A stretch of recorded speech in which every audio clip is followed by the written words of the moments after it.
نبی کریم صلی اللہ تعالیٰ علیہ وآلہ وسلم نے ارشاد فرمایا، اللہ تعالیٰ سے محبت کرو کیونکہ اس نے تمہیں اپنی نعمتوں سے نوازا ہے، اور اللہ تعالیٰ کی محبت کی خاطر مجھ سے محبت کرو، اور میری محبت کی خاطر میرے اہل بیت سے محبت کرو۔ اس حدیث پاک میں نبی کریم صلی اللہ تعالیٰ علیہ وآلہ وسلم نے اللہ تعالیٰ سے محبت کرنے اور اپنے سے محبت کرنے اور اپنے اہل بیت سے محبت کرنے کی ترغیب دلائی ہے۔ ہمیں چاہیے کہ ہم اللہ تبارک و تعالیٰ سے محبت کریں،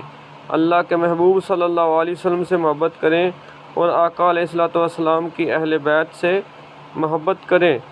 کیونکہ اللہ تبارک و تعالیٰ اور اس کے محبوب صلی اللہ علیہ وسلم کے ساتھ محبت کا اظہار یہ ہے کہ اللہ اور اس کے رسول صلی اللہ علیہ وسلم کے احکامات جو ہیں اس پر ہمیں صدق دل سے عمل کرنا چاہیے، اور نبی کریم صلی اللہ علیہ وسلم کی اہل بیت کا احترام کرنا چاہیے، ان سے محبت کا اظہار کرنا چاہیے۔ اللہ تعالیٰ ہمیں